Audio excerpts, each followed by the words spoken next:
ยังมีหลายคนเมนบอที่ว่าเจาะสะดือไปแล้วยังบ่ฮู้วิธีรักษามาฟังคลิปนี้ให้จบเด้อก่อนที่จะไปฟังกดไลค์กดแชร์หรือว่ากดเซฟคลิปนี้ไว้เพื่อว่าจะเป็นประโยชน์แก่คนที่เจาะสะดือไปแล้วเคสในมื้อนี้ก็มีน้องสาว2คนมาเจาะสะดือและมีเอื้อยเพิ่นมาเจาะลิ้นเรื่องของการเจาะส่วนหลายวิธีรักษาจะคล้ายคือกันก่อนอื่นต้องให้เข้าใจว่าการที่เจาะสะดือนะใช้เวลาเซาเน้นดนพอสมควรจะตกอยู่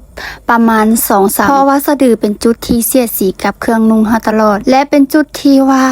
เซาดนกับบอนอื่นล้างมือทุกครั้งก่อนที่เฮาจะอนามัยแผลหรือว่าไผที่ว่ามีถุงมือแล้วก็สามารถใส่ถุงมือล้างด้วยน้ำเกลือเซาแรงเช็ดให้สะอาดทุกครั้งแนะนำให้เอาสำลีหรือว่าคัตตอนบัดจุ่มน้ำเกลือแล้วก็เช็ดให้สะอาดแต่ตอนแผลเฮายังบ่ดีเทื่อห้ามไปหมุนไปบิดมันเพราะว่าเกิดการขยับขยื่นจะเฮ็ดให้แผลเฮาอักเสบหรือว่าติดเชื้อได้ง่ายแล้ว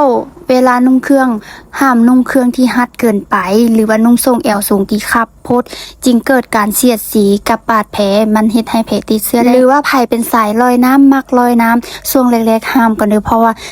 ถึกน้ำตลอดมันจะเฮ็ดให้แผลเฮาติดเชื้อได้ง่ายหรือว่าเจาะตัวอื่นบ่ว่าจะเป็นคิ้วเป็นลิ้นเป็นปากก็ให้อนามัยเช้าแรงคือลืมใส่น้ำเกลือล้างทุกเช้าแรงแล้วใส่ถุงมือหรือว่าล้างมือให้สะอาดแต่ว่าท่านใดที่ว่าเจาะลิ้นไปแล้วหลังจากกินข้าวหรือว่ากินอาหารต่างๆแม่นให้บ้วนปากด้วยน้ำดื่มหรือว่าน้ำเกลือถ้าช่วงแรกๆเฮาเจาะไปแล้วมีอาการบวมถ้าเป็นลิ้นก็เฮาสามารถอมน้ำก้อนเป็นภาคส่วนอื่นเป็นแก้มเป็นคิ้วเป็นสะดือสามารถเอาน้ำก้อนมาประคบได้ส่วนเวลานอนเฮาพยายามนอนให้ซื้อ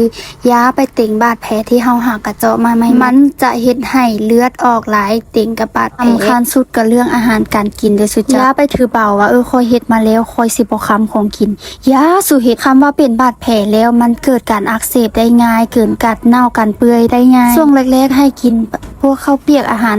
อ่อนๆพวกอาหารของดองปลาแดกกะปิพวกอีหยังที่เป็นของดองพวกแอลกอฮอล์เหล้าเบียร์ไผที่หากก็จะแก้ไปใหม่ๆแนะนำให้กินอาหารพวกที่ว่ารสอ่อนๆบ่ต้องกินรสจัดหลายเพราะมันจะเฮ็ดให้บาดแผลนั้นผู้สาได้เจ็บทางที่จงรักษาบาดแผลให้งามบาดแผลจะงามได้หรือว่ารอยจะงามได้ก็ขึ้นกับการค้ำอาหารของเฮาและการรักษาของไผที่ว่าอยากเจาะแนะนำเข้ามาทางร้านได้มีจิ๋วหลากหลายให้เลือกฝากติดตามช่องมินานเด้อเดี๋ยวจะเอาความรู้ดีๆมาบอกเกี่ยวกับการเจาะสะดือเจาะแก้มเจาะปากอยากรู้แบบใดสามารถคอมเมนต์ได้